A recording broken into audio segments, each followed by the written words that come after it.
Alhamdulillah, assalatu wassalam ala rasulillahi wa ba'd. Ekinci sabak. Ekinci sabak en çoğun günöler dep atalat. Ekinci sabak en çoğun günöler dep atalat. Bul dagı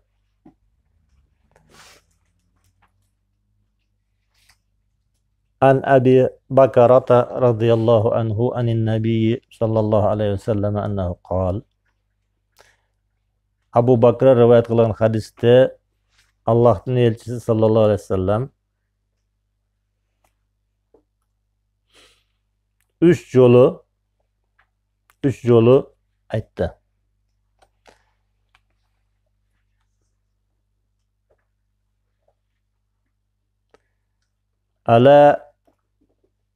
Ala unabbiukum bi akbaril kabairi salasan.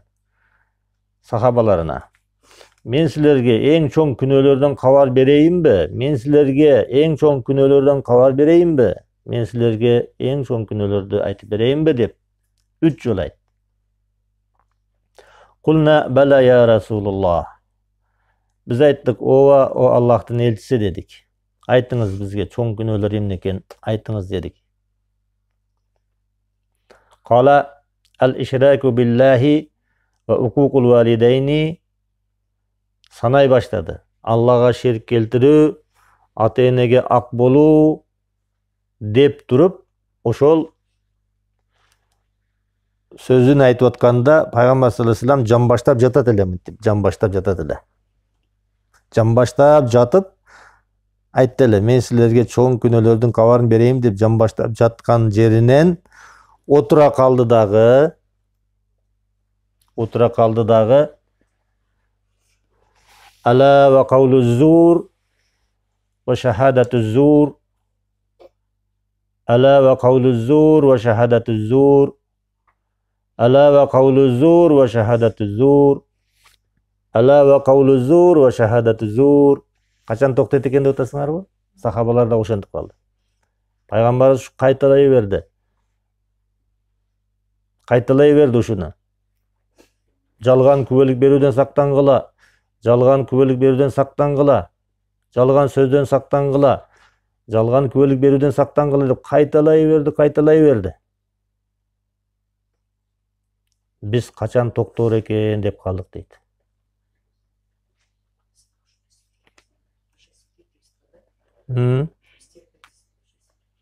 Жалган сүйлөө, сөз жана жалган күбөлүк.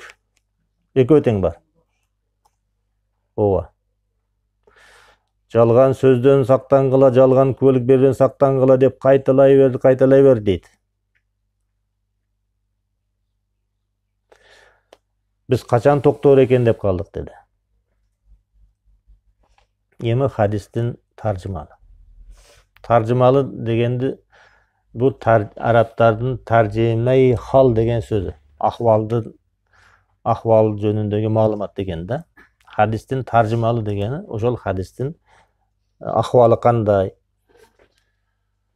Birinci hadistin rivayatçısı Abu Bakra radıyallahu anhu. Bu Abu Bakr emes, Abu Bakra.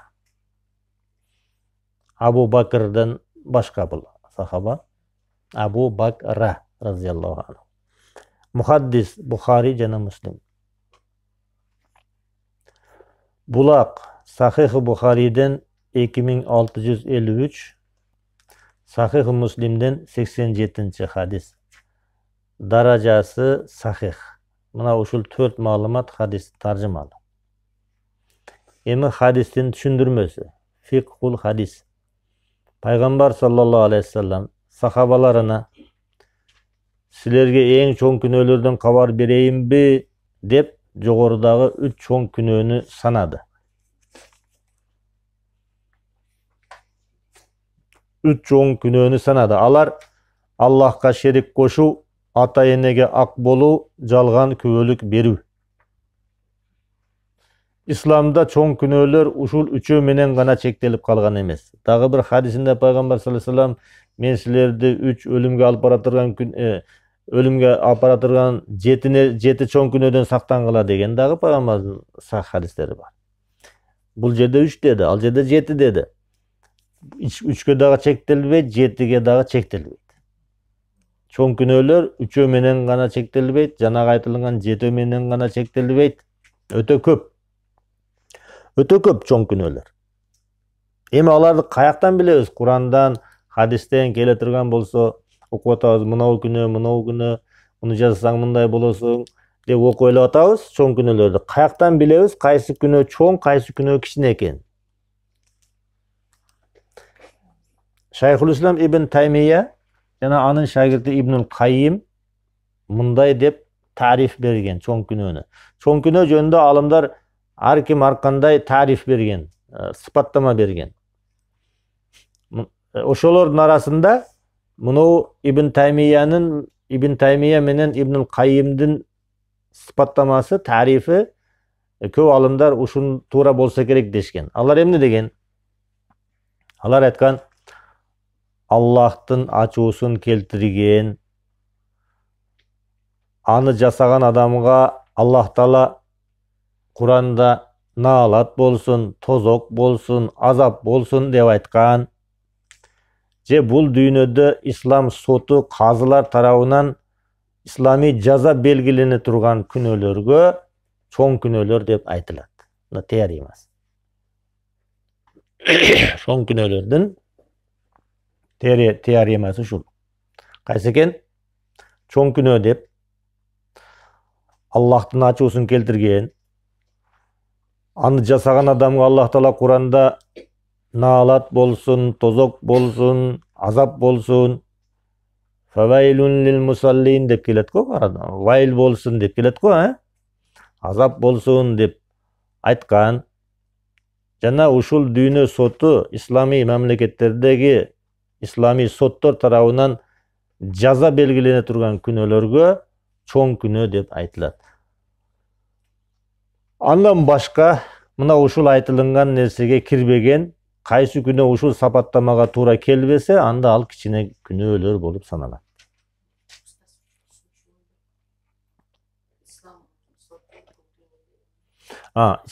Бул дүйнөдө, мисалы үчүн, ислам мамлекеттери, мисалы Сауд Арабияда, мисалы үчүн, казылар бир күнөө жасала турган болсо, кандай күнөө жасала турган болсо, аны белки доогер адамдар айтса, анан үстүнөн анан тергөө башталат.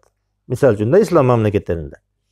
Анан ошол соттор ага жаза белгилесе, же бармагын кессе, же камап койсо, же башка сүргүн кылса деген сыяктуу жаза белгилесе, демек ал дагы çoң күнөө экен деп саналат. Шарият соттору жаза белгилесе, ал дагы çoң күнөө экен деп саналат. Эми ушул çoң күнөөлөрдүн арасындагы эң çoңу кайсы? Ширк. Ширк бул пенденин Аллахка кошуп башка кудайларга сыйынуусу, Аллахка кошулуп башка кудайлар бар деп билиши, муктаждыктарын Аллахтан сурабастан башкалардан сурашы, ал башкалар пайгамбар болсо дагы, периште болсо дагы, мүрзөлөрдөн, арбактардан, ушул сыяктуу нерселерден сурашы. Ширк бул Аллах Тааланын акысына кол салуу болот. Бир хадисте пайгамбар саллаллаху алейхи ва саллям айтканы, ал хадиске дагы келебиз. Билесиңерби, пенделердин үстүндөгү Аллахтын укугу кайсы дагы? Аллахтын үстүндөгү пенделердин укугу кайсы деген бир хадис бар да. Пенделердин мойнундагы Аллахтын укугу ага эч нерсени шерик кылбай ибадат кылуу деген пайгамбар саллаллаху алейхи ва саллям. Эми ким ширк кылса, Аллахтын укугуна кол салган болот. Аллахтын өзүнө сыйынбай башкага сыйынып койсо, башкадан дуа кылып сурап койсо, Аллахтын акысына кол салган болот. Анткени сыйынууга Аллах Таала гана акылуу. Ширктен башка çoң күнөөлөр мусулман пенденин чын жүрөктөн кылган тообасы менен кечирилет, бирок ширк күнөөсү кечирилбейт. Emnege keçirilbeyt? Allah Taala aytkan, Estağfirullah. İnnallaha la yaghfiru an yushraka bihi ve yaghfiru ma dune zalika limen yasha. Allah Taala özüne şerik koşuluşun keçirbeyt.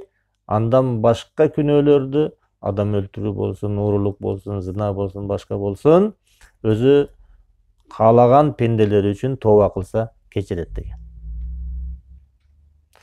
Эми ата энеге ширк жөнүндө билебиз, дагы өтөбүз. Ата энеге ак болуучу. Ата энеге ак болуу, укукул валидайн дегени бул ата эненин көңүлүн оорутуу деген сөз. Ал көңүл оорутуу сөз менен болобу, аларды сабаш менен болобу, аларды үйдөн кууп жибериш менен болобу, ата эненин көңүлүн оорутуш бул чоң күнөөлөргө кире турган бир күнөө. Укукул валидейни. Ошонун сак болгула деп Пайгамбар саллаллаху алейхи ва саллям кайра айтты.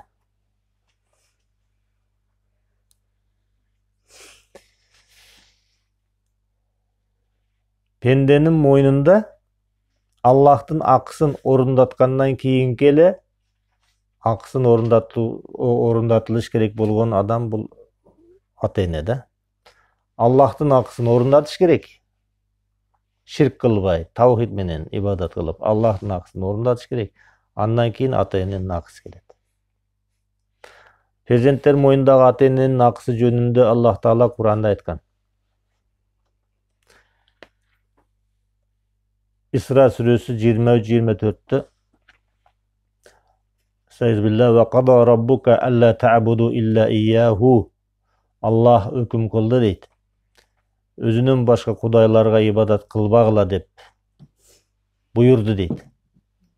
Ve bil valideyni ihsana, ata enеңерге жақшылық kılgıla dep buyurdu. İmma yablughanna indakal kibara ahaduhuma. Je ekөөнүн бири атаң же энең сенин алдыңда карлык жашына жеткен болсо, же экөө тең сенин кол астыңда карлык жашына жеткен болсо, фала такуллахума уффун, аларга уф деп айтпагын дейт.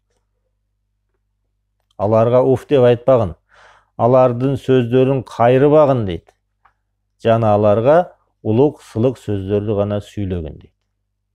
Sen alar üçün kayrımdуулuk menen кичипейилдик канатыңды жазып, мындай деп дуа кыл дейт.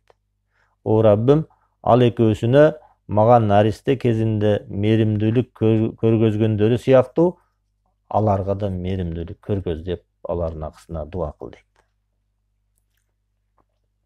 Эч кайсы дин ата эненин урматын ушунчалык көргөзгөн эмес да. Эч кайсы дин адамга, перзенттерге ушунчалык милдет койгон эмес. Сенин милдетиң Аллага ибадат кылыш, анан кийинки эле милдетиң ата энеңди урмат кыл деп атат, сыйла деп атат. Алардын көңүлүн оорутпа деп атат. Ата энеге уф деп айтуу ата эненин көңүлү үчүн эң жеңил зыян болду. Муну кээ ата энелер азыр бизде ушунчалык адат болуп кетти. Ата энелер муну зыян деп да ойлобойт. Көңүлүнө да алып койбойт. Баласы уф деп койсачы. Уф деген эмне? Уф дегени ата энесинин сөзү жакпай калса балага уф дейт да. Же бир жаса мынаны жасап кой десе, тажап кеттим деген мааниде уф деп коет да. Сөз жок бул жерде, жөн эле уф деп коюш. Бул ата эненин көңүлүнө эң жеңил зыян. Ушу эң жеңил зыяндан кайтарып атат Алла Таала. Эң жеңил. Бизге окшогон коомдогу ата энелер, үй бүлөлөрдөгү ата энелер муну зыян деп да билбейт. Баласынын уф дегенин кадимки эле көрүнүш норма деп эсептешет. Уф деп койгон нерсе. Бизде уф демек түгүл, сөзүн кайтарат, кол көтөрөт, үйдөн кууп чыгат, үй бүлөлүк турмушта эмнелер гана болбойт. Аллах Таала уф дегенден кайтарып атат ата энеге карата. Ушу сөзүңүздү айта бербеңчи дегендей маанидеги уф дегенден кайтарып атат. Өзбектерде bir akını var da, artisti var da. Şerali Jorayev деген билесиңерби? Ошонун ырларын көп угушат өзбектер. Анан алдагы талим тарбия иретиндеги ырларды ырдайт. Өзү бул артисттерди макташ эмес. Ошол айткан сөздөгү маани мындай да. Ey oğul deydi. Ey oğul haddingde tur, atan seni sotkanda ham deydi. Ona zoring sözü nish kabi botganda ham deydi. Ey oğul deydi, chegarangdan o'tpa deydi da. Haddingni bil degeni chegarangdan o'tpegin. Qizil siziq var ata-eneң менен ортодо. Andan o'tpa deydi. Атаң seni satып берсе дагы кете бер кул болуп деген сөз да. Бул акындардын жазганы, бул мурунку акындардын ырлары да. Акындардын жазганы аят хадистерден алынат да. Пайгамбар саллаллаху алейхи вассалам bir хадисинде анта ва малука ли абика деген. Сен дагы атаңдын мүлкүсүн, сенин тапканың дагы атаңдын мүлкү деген да. Перзенттер бөлүнүп алып туруп башка жака барып, анан аялы менен бөлүнүп кетип, менин тапканым мынау ата-энемки болбойт андай. Sen tapkanın түгүл, өзүң дагы ата-энеңдиксиң деген. Өзүң дагы перзент ата-эненин колунда мүлк. Мүлк. Жеке мүлк да. Ал перзентти сатып берсе, кул болуп кете бер деп атат да. Ушунчалык деңгээл ата-эненин акысы перзентке ушунчалык. Ал кожоюну да. Анын рухунун, денесинин кожоюну ушул дүйнөдө. Ruhunun kojoyunu elbette Allah, bardıq adamların ruhunun kojoyunu Allah. Birok denesinin kojoyunu, malının kojoyunu ne? Senin jana tapkanыңдын kojoyunu atаңda ötüt da. Sen atаңda kız. Oşon üчүн айтат. Çekten çıkpa, ataң seni satып берсе дагы çekten çıkpa деп атат. Апаңдын сөзү сага найза болуп батса дагы, сайса дагы çekiңден çıkpa деп атат. Эми ошол чек кайсы? Ошол чек уф деген сөз. Уф дедиңби, чектен чыктың сен. Ата-эне менен болгон мамиледе ошо хаддиңди бил дегени, чегараңды бил дегени уф деп койбо деген сөз да. Ошо уфтан башталат бардыгычы. Ошо чегараны бузуп аттап өтүп кетти уже. Уф дегенден кийин аттап өттүбү, анан кийин каяша сөз болот. Андан кейін қол көтерет, андан кейін сабайт, урат, башталат андан кейін. Эмнеге жана чекти басып өтүп кетти да. Уф деп койду да. Мына ислам дини ата-эненин даражасын ушунчалык көтөрүп салды да. Кайсы дин бар ата-эненин даражасын мындай көтөрүп салган? Жок. Исламда мына ушундай түшүнгөндө анан Amerika'dan, Европадан, башка дүйнөлөрдөн адамдар мусулман болуп атат да. Эң негизги исламдын баалуулуктары таухид. Алланын өзүнө гана сыйынуу, Алланын өзүнөн гана суроо. Андан кийин мындай баалуулуктар бар. Башка диндерден таппайт да мындай баалуулуктарды. Анан исламдан тапкандан кийин исламга өтүшөт. Ата-энеге уф деп айтуу ата-эненин көңүлү үчүн эң жеңил зыян, сөгүнүү же денесине залакат жеткирүү эмес, болгону тажадын маанисиндеги үшкүрүк. Ислам ушул сөздөн кайтаргандан кийин башкасын айтпаса да түшүнүктүү болуш керек. Биздин коомубузда уурулук, паракорлук, араккорлук, зынакерлик, жалганчылык, адам өлтүрүү жана башка ушул күнөөлөр өтө жаман кабыл алынат. Ушундай чоң, жиркеништүү күнөө деп кабыл алынат. Бирок ушулар менен бир эле даражада турган ата-энеге уф деп айтуу, ал гана эмес аларды тилдөө, сөгүп кагып жиберүүнүн чоң күнөө экенине адамдар көңүл бурбай калган. Эмнеге? Ар бир үйдө кыйкырык, бакырык бар да. Ата-энеге каяш айтпаган үй биле барбы азыр? Аз эле болсо керек. Уф дебеген, коюңчу апа, коюңчу ата дебеген бала барбы? Жок да андай. Эмнеге? Эмнеге шарият, ислам таалими жок болгондуктан бул нерселер үй бүлөлөрдө норма болуп калды да. Норма болуп калды. Ата-энеге каяш айтуу, уф деш жөнүндө сөз жок. уф деп айтуу жөнүндө сөз жок. Каяша айтуу, ата энени кагып силкип жиберүү норма болуп калган. Ушунчалык исламдан биз алыспыз да, сүйүнбеш керек. Кыргызстанда мынча мечит бар, жаштар кирип атат, мечиттер толуп атат. Бул Кыргызстандагы диндин шкаласы бул эмес да, нормасы бул диндин көтөрүлгөндүгүнүн белгиси эмес. Ошол караламан келген адамдар канчалык деңгээлде исламды да амал кылып атат, ошо да белги. Ошо белги. Болбосо пайгамбар саллаллаху алейхи ва саллям айтты, акыр заманда ушундай мусулмандар көбөйөт, бирок алар деңиздин үстүндөгү көбөктөй эле болуп калат. Гуса болуп калат экен да, гуса. Ошо көбөк болбош үчүн амал кылыш керек. Көбөк болбош үчүн основаларды билиш керек. Көбөк болбош үчүн динди түшүнүш керек. Динди пайгамбарыбыз сахабаларына түшүндүргөндөй түшүнүш керек.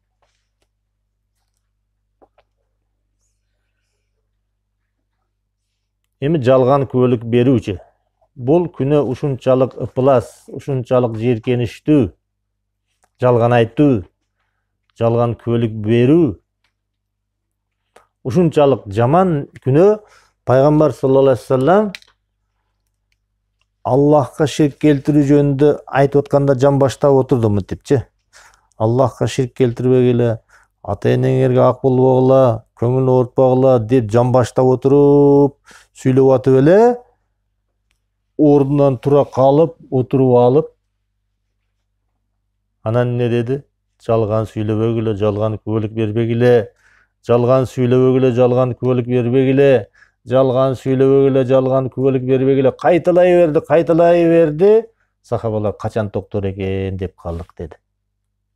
Ушунчалык жаман да жалган сөз, жалгандан күбөлүк берүү. Ачууланып, кызарып, татарып көп кайталады. Сахабалар борооруп кетти да, качан токтор экен дегени. Пайгамбар саллаллаху алейхи ва саллям ушунчалык берилип, жанагы нерв деп коет го. Кыйналды да, кыйналды пайгамбар саллаллаху алейхи ва саллям. Көп кыйналып кеткенден кийин качан токтор экен деп сахабалар борооруп кетти. Бул ыплас күнөө, жалган сөз, жалган күбөлүк берүү биздин коомубузда өтө кеңири жайылган жана норма болуп калган. Атаңыз, апаңыз же бирөө менен убадалаштыңыз, саат 5-ке деп убадалаштыңыз, же бир убакытка убадалаштыңыз. Сиз кеч калып атасыз да, кеч калып атасыз убададан. Үйүңүздөн чыга элексиз. Бирок берки кана саат 5-ке деп элиң беле деп берки убадалашкан адам сурап атса, эмне? Мына маршрутка отурдум деп коет. Мына маршрутка деле палан жагга жеттим, маршрутка чыга элек. Туурабы?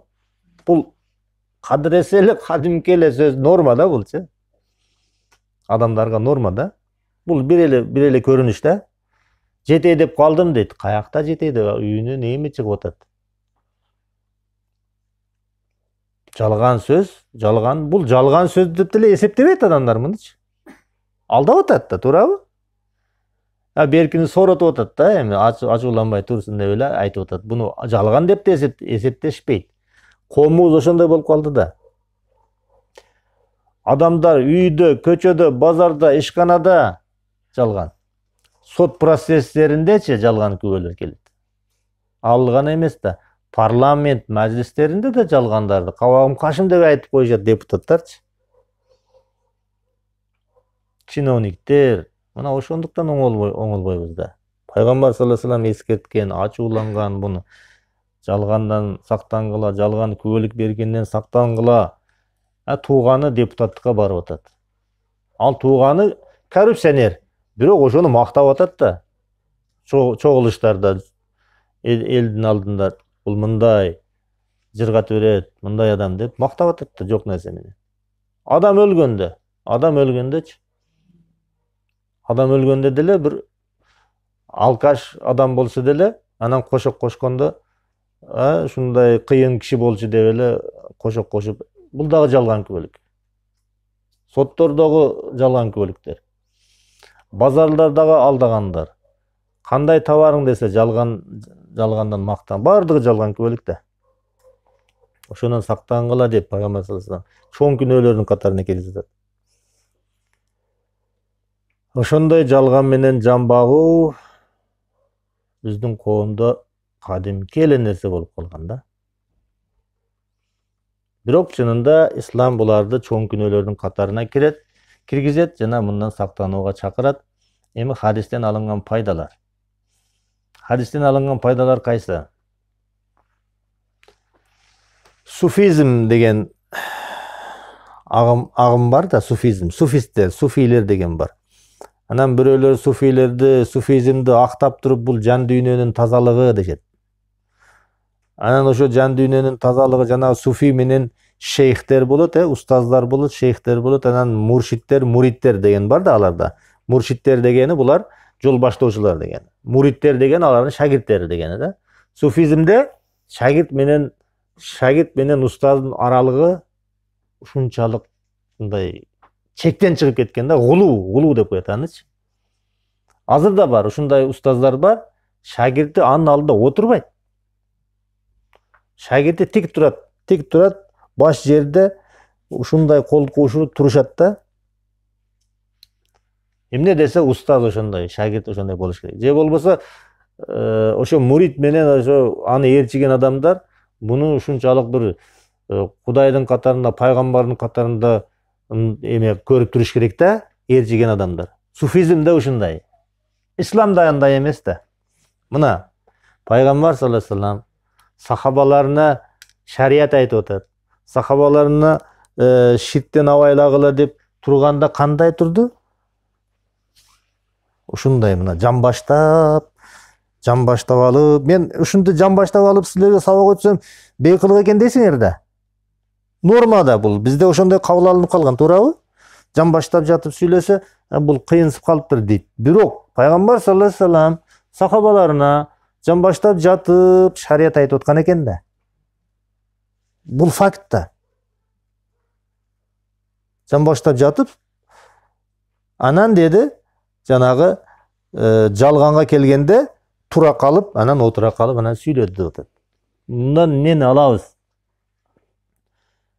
Туура эми кээ бир элдерде урфта, мисалы үчүн жан баштап жатып сүйлөш эл аны кабыл албаган болсо кылбаган жакшы.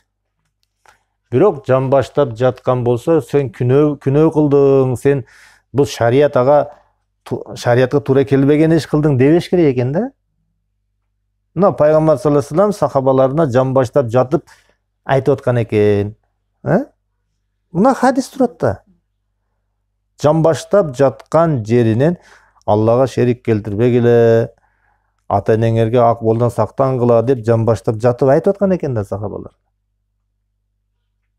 Анан жан баштап жаткан жеринен отура калды деп айтып атат. Мунун мааниси кайсы?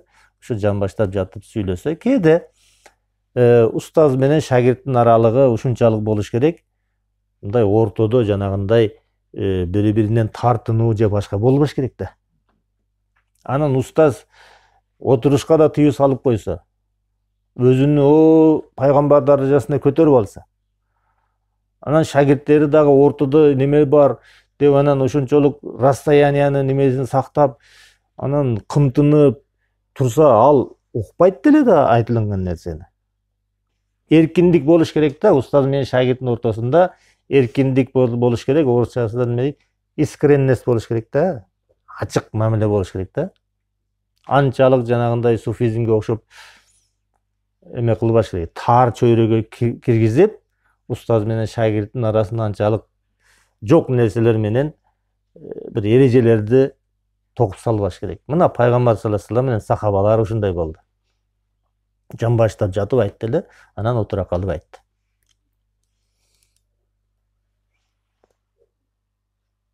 Дагы бир пайда, даватты жеткирүүдө суроону колдонуу дагы жакшы экен.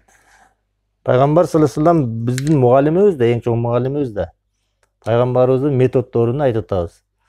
Пайгамбарыбыздын metodunda ушундай экен. Суроо маанисин колдонду. Эмне деди? Ала унаббиукум, мен силерге кабар берейинби деп сурап алды да. Мен силерге кабар берейинби, айтып берейинби деп сураганда ооба дешти. Бул эмне экен? Мугалимдерге бир метод. Суроону андан кийин жооп алып. Суроо, анан жооп алып. Силерге эң чоң күнөөлөрдөн кабар берейинби деп сурады. Демек, даватта, сабактарда суроо маанисин колдонуу эмне экен? Пайгамбар саллаллаху алейхи вассаламдын методу экен.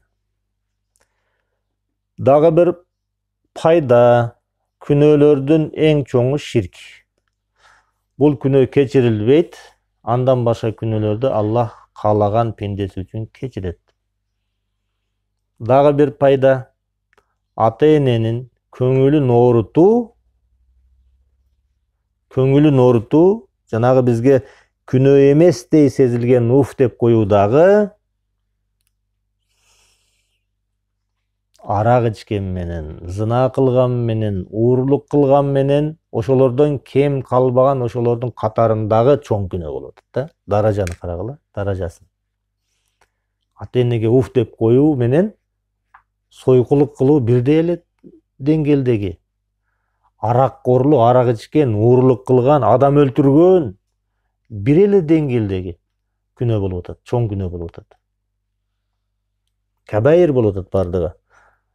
А биз болсо арак ичкенди, адам өлтүргөндү чоң шиширип көргөзөбүз дагы, уф дегенди норма кылып көрүп калганбыз.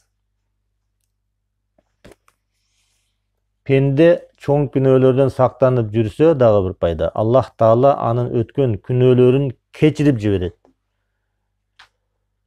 Себеп Аллах Таала айтканда Куранда, Ниса сүрөсү 31-аятта Аллах Субханаху Таала айтат: «Ин тажтанибу кабаира ма тунхауна анху нукаффир анкум сайяатикум ва нудхилкум мудхалан карима». Эгер тыюу салынган чоң күнөөлөрдөн сактанып жүрсөңөр, парыз ибадаттарды үзбөй жасап жүрсөңөр, биз силердин бардык күнөөңөрдү өчүрөбүз жана улук орундарга бейишке киргизебиз деген. Пайгамбар саллаллаху алейхи вассалам санап өттү бир канча күнөөлөрдү. Ошолордон сактанып жүрүү адамдын күнөөлөрүнүн кечирилишине себеп болот экен. Демек, ушул бүгүнкү өткөн эки хадисте биз адамдын күнөөлөрүн кечирип жибере турган, эч кандай күнөө кылбагандай, ата-энесинен туулгандай, наристедей бейкүнөө болуп калышынын эки себебин өттүк. Биринчиси ажылыкта жакшы айтылгандай аткарыш экен, экинчиси чоң күнөөлөрдөн сактанып жүрүш экен. Буга Аллах Таала өзү кепилдик берип атат. Куранда каерде экен? Ниса сүрөсү 31-аятта. Аллах Субханаху Таала ушул айтылган пайдалардан пайдалана турган кылсын баарыбызды. Аллах Таала жугумдуу кылсын. Өзүбүзгө жана бардык элге пайдалуу кылсын. Ва саллаллаху таала алейхи ва ала алихи ва сахби ажмаин ва ахра ва ана алхамдулиллахи раббил аламин. Ассаламу алейкум ва рахматуллах.